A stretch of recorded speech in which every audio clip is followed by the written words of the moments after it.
어느 한 젊은이가 참 비전을 가지고 사업을 하고 싶었습니다. 그러나 아무것도 없었습니다. 그래서 그 당시에 대선배고 또 지인으로 부자가 있었습니다. 그래서 그 부자를 찾아가서 내가 하려고 하는 이 사업에 대해서 좀 일정의 좀 예산을 돈을 좀 빌려줬으면 좋겠다. 그러니까 이 부자가 그 청년의 그 요구에 대해서 가능성도 보이고 그냥 줘야 되겠다는 그런 마음으로 빌려 주었습니다. 참 그 자금을 가지고 이 청년이 사업을 해서 아주 요즘 표현한다면 대박을 이룬 거지요. 그런데 이 부자인 이분은 이제 세계 경제 어떤 불황 속에서 오는 일로 인해서 그 많은 재산, 그 사업 자금들 또 이 사업이 파탄이 나고 너무 어렵게 되었습니다.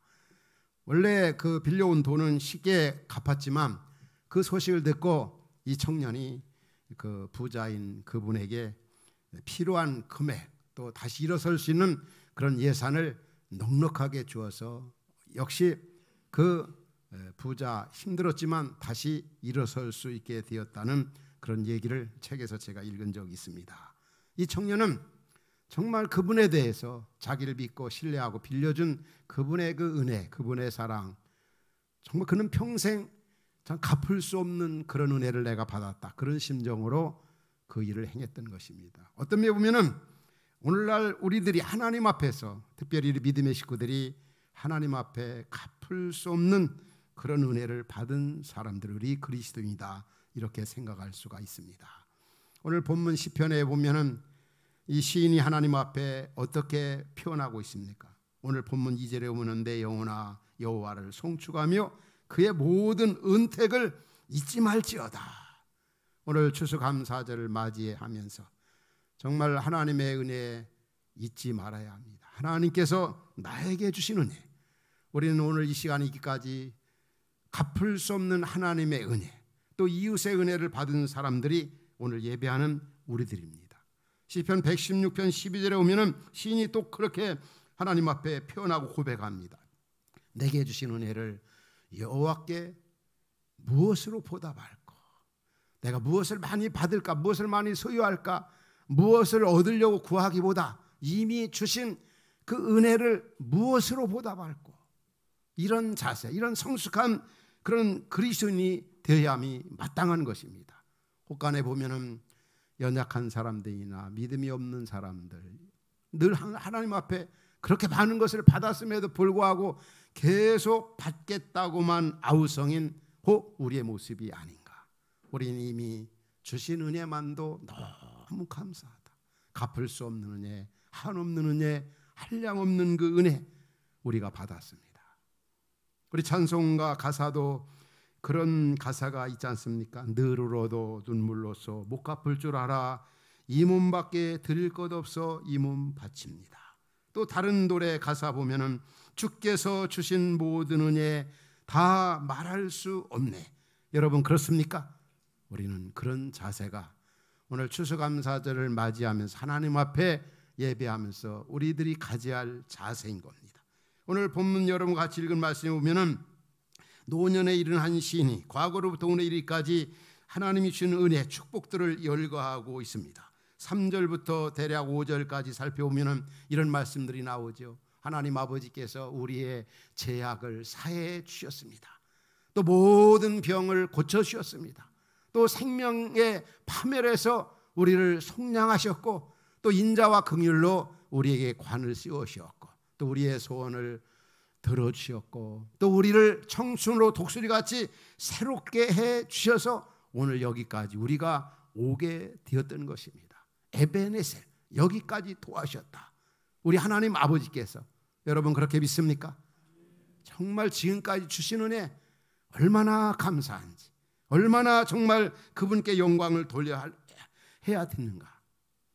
우리 매년 제자훈련 받는 식구들에게는 이 가을 때 이맘때쯤 되면 감사 목록을 작성하는 그런 과제물을 냅니다. 이번에도 올해는 120가지 감사 제목, 우리 제자훈련생들이 이제 이 과제물을 제출해서 메일로 보내온 겁니다. 아직까지 제출하지 않은 분들 속히 제출하시기 바랍니다.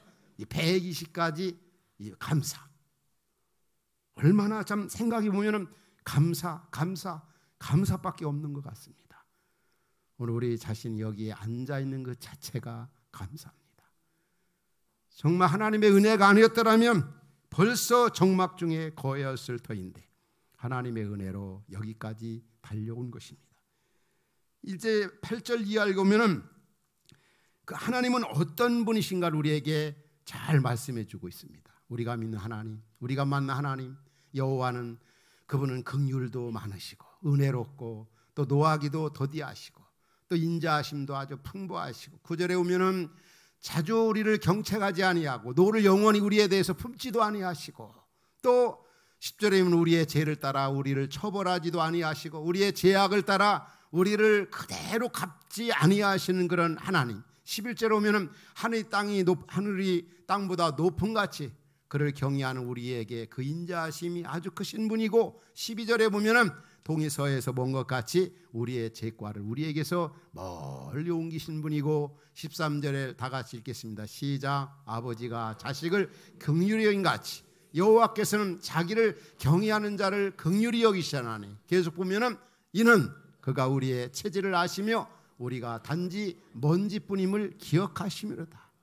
우리의 연약함, 우리의 무능함, 우리의 한계, 그 누가 나의 괴로움 알며 그 누가 나의 슬픔 알까? 주밖에 누가 알아주랴. 바로 이런 하나님, 우리 하나님 아버지십니다. 정말 다시 한번 감사 주일을 맞이하며 이 하나님 앞에 마음껏 감사할 수 있기 바랍니다. 그냥 한번 감사합니다 그냥 입으로 그냥 한 번 하는 거 끝나는 것이 아니라 마음을 다해서 성품을 다해서 온 마음과 온 정성으로 구체적인 감사. 오늘 기독교 그 교수 장로인 분이 신문에 이 요즘 감사 못하는 사람들의 특징을 이렇게 표현했더라고요. 감사 못하는 생명이 있다. 생명. 감사거리를 전혀 찾지 못하는 감사 생명. 또 감사 약시가 있다. 감사 잘 모르는 그런 사람들을 감사 약시. 또 감사 원시. 바로 남의 것만 알고 자기 감사하는 걸 모르는 사람들. 또 감사 근시. 눈 앞에 것만 보고 감사하지 못하는 사람들. 또 뭐 감사 난시. 선별력이 없는 사람들. 이런 사람들은 감사할 수 없다는 거죠. 오늘 나는 혹시 여기 그 유형에 속하지 않는가? 비교의식. 남과 비교할 때 물론 긍정적인 면에서 감사도 있지만 비교의식이 감사를 망가뜨리는 경우가 얼마나 많은지 모릅니다. 하나님과 1:1 관계에서 하나님 앞에 감사. 이 긍정적인 그 믿음 혹은 생각, 이런 분들이 감사 잘하지 매사 모든 일에 부정적인 그런 사고나 그런 믿음을 가진 분들은 진짜 그건 믿음이라고 볼 수도 없지요. 감사 못합니다. 저희 동기 중에 한 분이 오래전에 대형교회로 부임해 갔습니다. 근데 부임해 갔는데 거기에 중직 중에 한 분이 계속 무슨 매년 행사 하려고만 하면은 목사님, 우리 교회는 꼭 행사만 하면은 비가 와요. 행사만 하면 꼭 비가 온다. 그런데 지도자 담임 목사 입장에서는 그 소리가 별로 이렇게 좋게 들리질 않았습니다. 수년간 목회를 오래 하면서 많은 행사들을 치러봤지만 그분이 한 얘기가 맞질 않습니다. 행사만 하면 비가 와요가 아니라 비 오지 않는 날이 훨씬 더 많은 겁니다.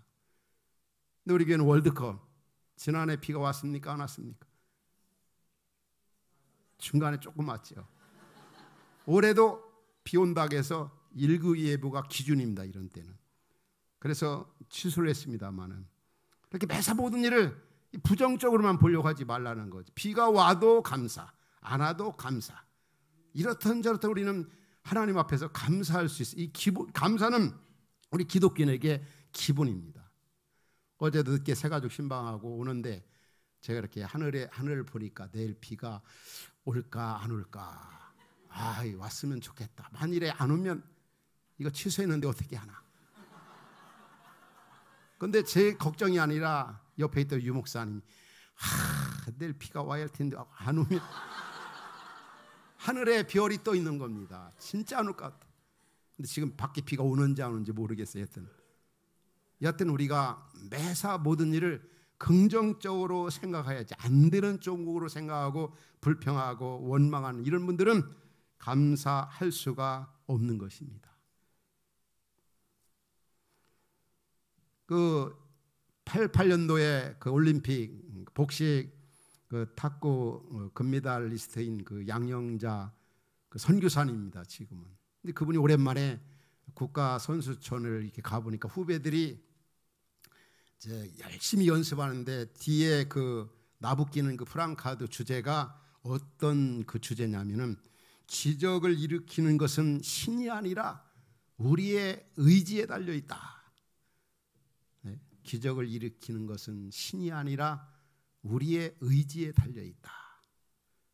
여러분들 이 말, 이 슬로건에 어떻게 생각합니까? 정말 맞는 거죠.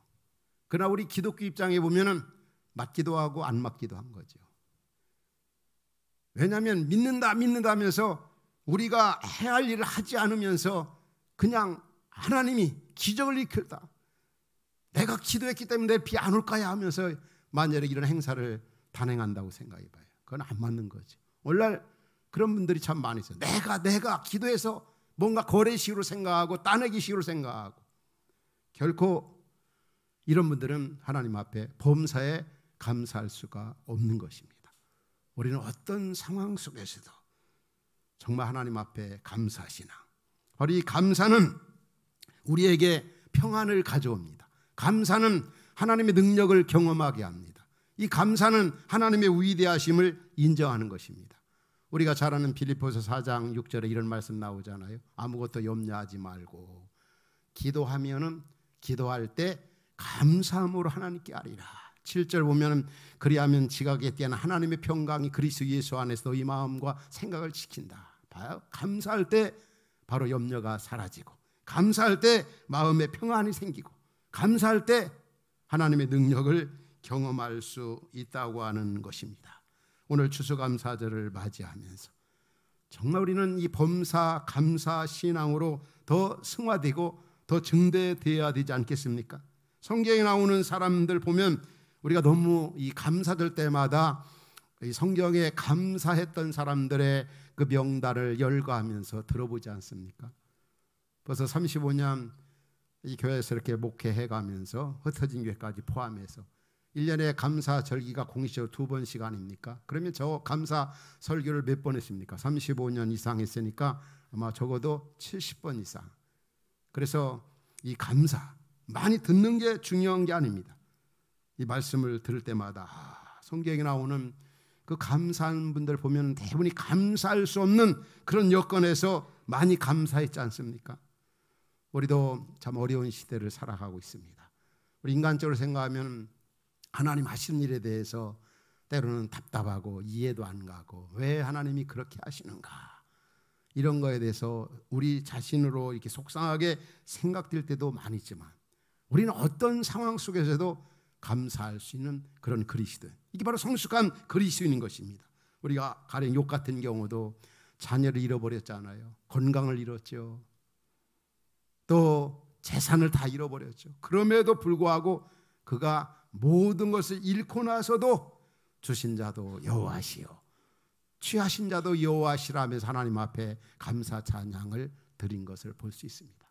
하나님의 주권을 인정, 하나님이 모든 걸 다스리고 통치하고 지배해 나가신 분이다, 이런 주권적 신앙이 바로 어떤 상황 속에서도 우리로 하여금 감사하게 하는 것입니다.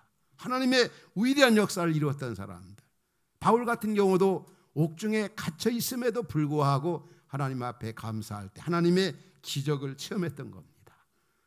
우리가 아는 바처럼 이 감사는 음식으로 말하면 양념과도 같다고 그렇게 표현하지 않았습니까? 그래서 우리가 예배할 때도 시편 50편 23절에 오면은 감사로 예배하는 자가 나를 영화롭게 한다. 이 감사는 예배에서도 반드시 들어가야 할 요소입니다. 감사. 또 찬양할 때도 마찬가지입니다. 시편 100편 4절에 오면은 감사함으로 그 문에 들어가며, 우리가 오늘 또 그 문을 이 공동체 안에 들어왔습니다. 예배할 때 정말 찬양할 때 감사함으로 하나님을 찬양하라고 그랬습니다. 또 기도할 때도 방금 읽은 성경에 빌립보 4장에 뭐라 아무것도 염려하지 말고 감사함으로 하나님께 아리라. 기도할 때도 감사, 또 찬양할 때도 감사, 예배할 때도 감사, 감사, 감사, 감사, 범사에 감사. 그래서 우리가 잘 아는 데살로니가전서 5장 16절 18절 우리 같이 한번 읽도록 합시다. 시작. 항상 기뻐하라, 쉬지 말고 기도하라, 범사에 감사하라. 이것이 그리스도 예수 안에서 너희를 향하신 하나님의 뜻이니라. 이 세 가지, 기도, 또 감사, 기쁨, 이거는 서로 유기적 관계가 있습니다. 우리가 기도할 때 감사가 나오고, 감사하는 사람은 정말 늘 주님이 주시는 기쁨과 평안으로 가득할 수가 있는 겁니다. 이 세 가지가 우리 그리스도인에게 습관화가 되어지는 것, 이게 얼마나 중요한 일인지 모릅니다. 그러면 어떻게 하면은 모든 일에 항상 감사할 수 있을까?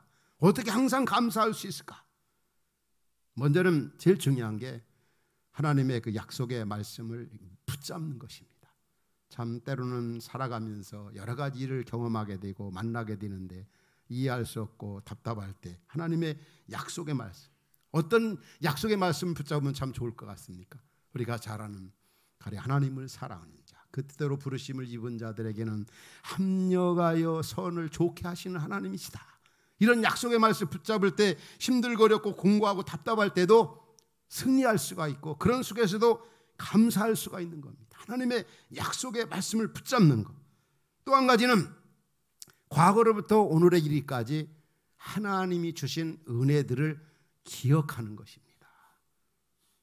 옛날에 그 힘들고 어려웠을 때, 그 곤고했을 때, 죽을 징에 이르렀을 때, 그렇게 힘들었을 때도 하나님이 나를 건져주시고 나를 인도하시고 필요한 것을 채워주셨는데, 이게 과거로부터 오늘의 주신 은혜를 생각해 보면 다 감사한 세. 그때 비하면 지금은 아무것도 아니에요. 그때 보호하시고 인도하시고 함께 하시 하나님, 현재도 그러고 앞으로도 그렇게 하실 것이야. 더 나아가 하나님이 어떤 분이신가를 기억하는 겁니다. 여호와가 우리 하나님이신 너희는 알지어다. 시편에 이 말씀 나오잖아요. 우리 하나님 아버지 어떤 분인가? 좋으신 분, 귀하신 분, 지금 본문에 말씀한 것처럼 인자와 긍휼이 풍성하신 분, 나의 소원을 만족해 하시는 분, 나를 회복시켜 주시는 분, 긍휼이 많으신 분, 이런 하나님의 속성을 기억하는 겁니다. 무엇보다도 이 구원의 은혜를 생각하면 됩니다.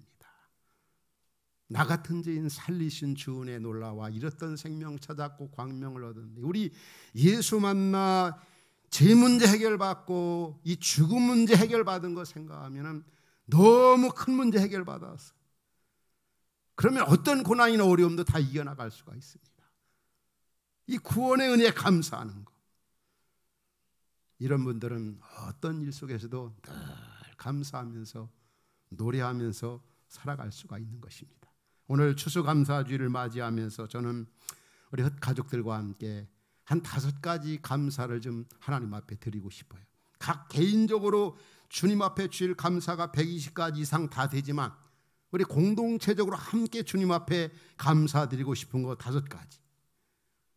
먼저는 지금도 말씀드렸지만 구원받은 은혜, 예수 만나 죄 문제 해결되고 하나님의 백성이 된 거, 이게 얼마나 감사한 일입니까?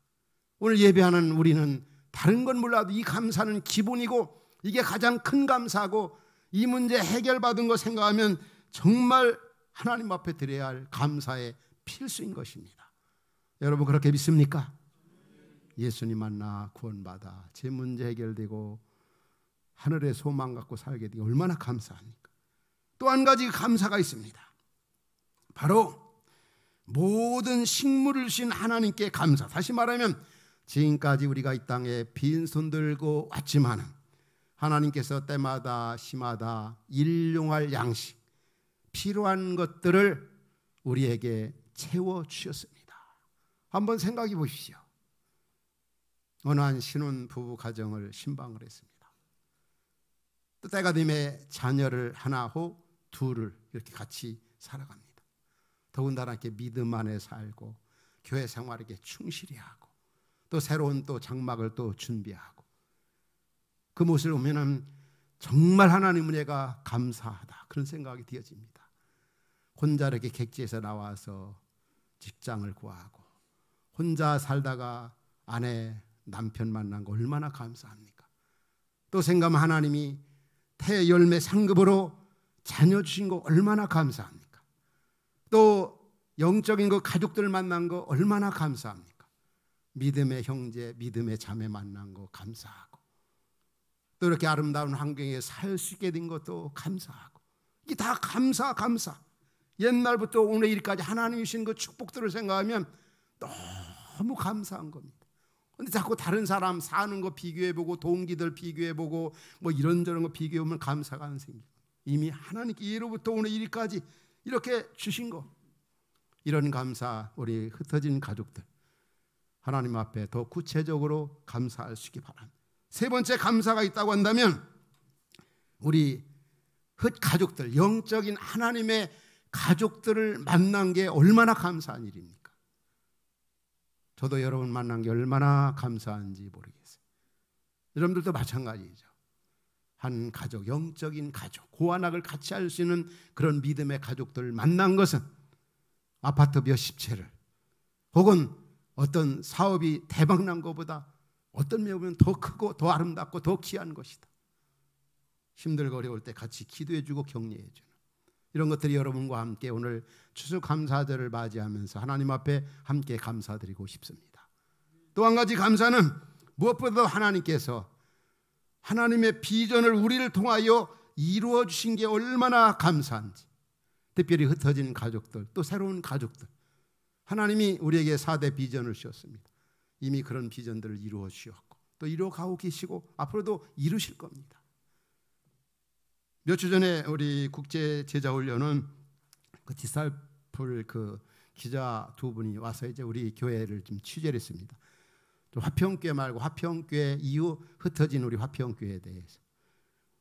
근데 이제 그 디사이플지가 이렇게 발간이 돼서 이번 달에 그 내용들을 이렇게 정리한 것을 읽어보니까 저도 깜짝 놀랐습니다. 야, 진짜 우리 교회가 흩어진 이후에 이 코로나 팬데믹 얼마나 힘든 시기입니까?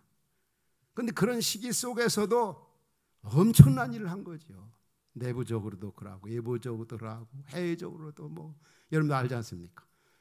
이 라오스라든지 그리고 필리핀 그리고 또 인도네시아 등등하면서 그리고 한국교회 또 우리 교회만의 어떤 교회가 아니라 이 주님의 그 능력이나 사랑을 흘러보내는 일에 얼마나 많은 일을 했던가. 내부적으로 외부적으로 그냥 내부 지향적인 그런 교회가 아니라 단순히 코로나 속에서도 외부 지향적 밖으로 나가는 이 세상 속에 영향력을 주는 그런 일들을 정말 많이 했더라고요. 오늘 추수감사절을 맞이하면서 하나님께서 참 연약하고 부족한 우리들이지만은 그 어려운 시대 속에서도 우리에게 비전을 주시고 우리를 통해서 하나님의 비전을 이루신 하나님 앞에 감사, 이 감사.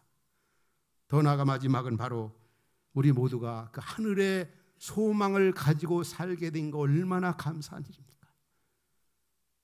이 땅에 우리 인생이 나그네지 않습니까? 요즘에 이제 가을, 이제 단풍놀이, 제자반에서 매년 가을 이때쯤 되면 단풍놀이 지역을 이렇게 우리 다녀옵니다. 이번에도 이 단풍놀이 우리 집사님, 우리 제자훈련생 중에 하나가 이렇게 사진을 담아왔습니다. 여러분 가지 못하지만 저희가 어딘지 대략 아시죠? 정말 아름다워. 근데 저는 이 아름다운 광경, 특별히 낙엽을 보면서 마침 이 낙엽의 그 아름다움이 뭡니까? 자기 희생, 자기 헌신을 통해서 사람들에게 아주 그 아름다움을, 그 화려함을 마음껏 보이고 그 다음에 땅에 떨어집니다. 낙엽이 되는 거죠. 아, 인생도 저와 같구나. 마무리가 참 중요하구나. 우리 인생이 이 낙엽과 같다. 어떻게 보면 쓸쓸하죠. 그렇게 무성하던 그 가지들이 다 떨어져 가고 또 특별히 나이가 들어가는 분들은 정말 인생의 쓸쓸함, 적막함. 그렇지만은 오늘 우리에게, 우리 그리스도인들에게는 그렇지 않습니까? 그렇지 않지 않습니까? 왜? 우리에게는 하늘의 소망. 오늘 우리는 비록 이 땅에 발을 디디고 살지만 우리의 소망, 우리의 삶의 가치는 궁극적 하늘에 두고 있기 때문에 하늘의 소망 때문에. 그래서 하박국 선지자는 그렇게 노래하죠. 하박국서 3장에 보면은 내가 아무것도 없을지라도 사슴과 같이 높은 곳에 다니는 것을 인하여 하나님 앞에 감사하고 있습니다. 높은 곳에 다닌다는 말이 뭐겠습니까? 바로 하늘의 소망, 영원한 소망 때문에 감사. 오늘 저는 사랑하는 흩가족들과 이런 감사절을 맞이하면서 드리고 싶습니다. 하늘의 소망을 인하여 감사하고, 우리를 통해 하나님의 비전을 이루어가게 하신 거 감사하고, 믿음의 귀한 식구들 만나게 하신 거 감사하고, 무엇보다 예수 만나 구원받은 거, 그리고 힘들고 어려운 시대 살지만 때를 따라 필요한 것들로 여기까지 채우신 거 감사하고, 결론적으로 성경 두 구절을 좀 소개하고 말씀을 마무리하고 싶습니다. 왜 그럼 더 구체적으로 왜 하나님께 감사드려야 합니까? 범사 왜 감사해야 됩니까? 그 큰 근거가 있습니다. 시편 103편 3절, 오늘 시편 103편 3절에 보면 이런 말씀이 나와요. 여호와가 우리 하나님이시다. 그분이 어떤 분이라고요? 그분은 우리를 만드신 분. 우리는 그의 하나님의 것, 또 하나님의 백성, 하나님이 기르시는 양. 그래서 우리는 이분께 감사해야 되는 것. 따라합시다 한번. 하나님이 어떤 분이시라고요? 우리를 따라합시다. 지으신 분, 그의 것, 그의 백성, 그의 양. 이게 얼마나 감사합니까? 그런 분이 우리 아빠가 되신다. 우리는 그의 백성, 그분은 우리의 아빠. 너무 감사한 거죠. 왜 우리가 그분께 감사해야 되냐? 그분은 우리를 만드신 창조주시고, 그분이 우리의 하나님이 되고, 우리는 그의 자녀가 되고, 그분이 우리의 삶 기르신 양 끝까지 책임지고 보호해 주시기 때문에, 그래서 우리는 감사 자신 있게 할 수가 있습니다. 이와 유사한 그 말씀이 이사야 43장에 나옵니다. 포르기의 절망 속에 살아가는 이스라엘 백성들에게 하나님께서는 이사야 선지자를 통해서 하루아침에 이런 말씀이 들려졌습니다. 야곱아, 너를 창조하신 여호와께 지금 말씀하시니라. 이스라엘아, 너를 지으신 이가 말씀하시니라. 너는 두려워하지 말라. 내가 너를 구속하였고 내가 너를 지명하여 불렀나니 너는 내 것이다. 너 내 거다. 아무것도 아닌 사람이 너 내 거다 그러면 징그럽지요. 그러나 창조주이신 분이고 구속주이신 분이고 우리를 부르신 분이 너는 내 거다. 참 그 은혜, 그 사랑 생각하면은 얼마나 감사한지. 이런 분들은 정말 감사할 수 있습니다. 진짜 감사할 수 있습니다. 오늘 말씀을 듣는 우리는 이러한 은혜, 갚을 수 없는 그런 은혜를 받았기에 그냥 우리는